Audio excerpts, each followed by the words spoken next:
chers invités, mesdames et messieurs. Je suis honorée de présenter mon pays, l'Ouzbékistan, dans le cadre de cet événement L'Art sans frontières, qui est très important pour moi. Je remercie tout le monde qui m'entoure dans ma vie et qui sont présents ici et qui sont absents et qui ont pu influencer et contribuer dans mon chemin artistique ainsi que humain. Je remercie tout le monde, je remercie particulièrement Nathalie Kozuchini-Bonch qui est partie, mais bon, tu vas le transmettre. Également Yulia Benetti pour cette possibilité de participer à la table ronde aussi symbolique pour ma démarche en tant qu'artiste. Je remercie également Madame Ajamala Aytenbetova, c'est Madame Asie Centrale, elle est là. Merci pour le fait qu'elle travaille pour la promotion des patrimoines culturels contemporains de toute l'Asie centrale. Et je la remercie pour le soutien de mon art tout au long de notre connaissance. Aujourd'hui, j'ai 31 ans. Je travaille en France depuis 2008. C'est l'année quand je suis arrivée en France en tant que boursière du gouvernement français. Et après mes études en économie et en gestion, j'ai travaillé dans le domaine des produits de santé, dans l'industrie pharmaceutique. Mais avant de parler de mon art, j'aimerais bien attirer votre attention aux certains chiffres.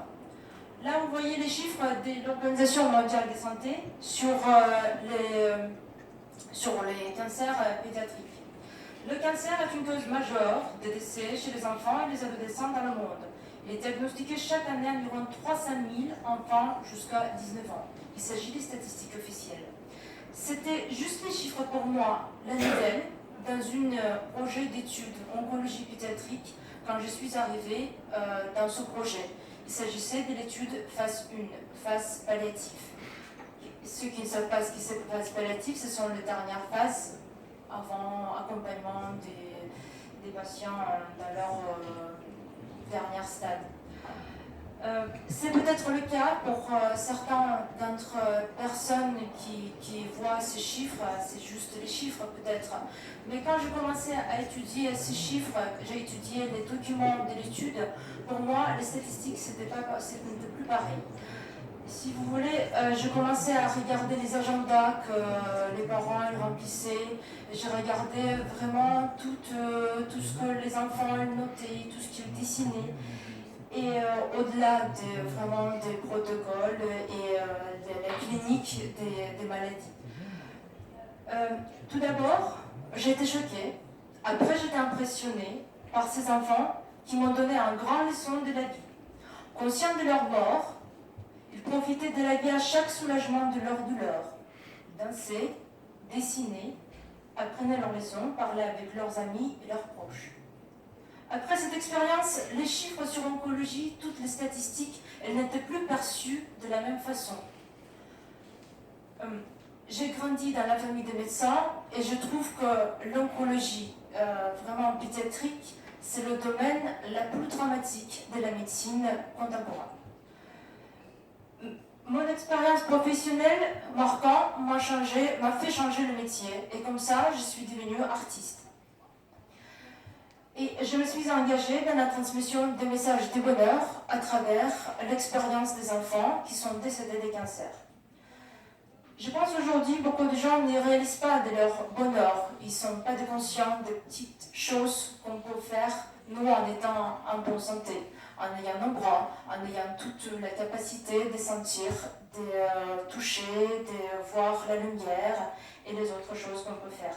C'est juste simple chose, simple petit bonheur, ce qu'on dit en français, petit bonheur.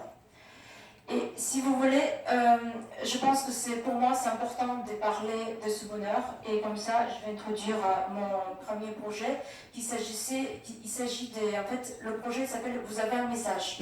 L'innovation de ce projet consistait de sortir du contexte de l'art. Si vous voulez, chaque personne, les lettres scellées avec un message je suis heureux, je suis heureuse, ils étaient distribués à chaque personne qui visitait la galerie à Samarkand, en l'occurrence c'est les galeries ASL, et c'était aussi, les lettres, ils étaient également distribuées dans le moulin jaune des Slaves Apollonin, qui est très connu pour son stratégie du bonheur.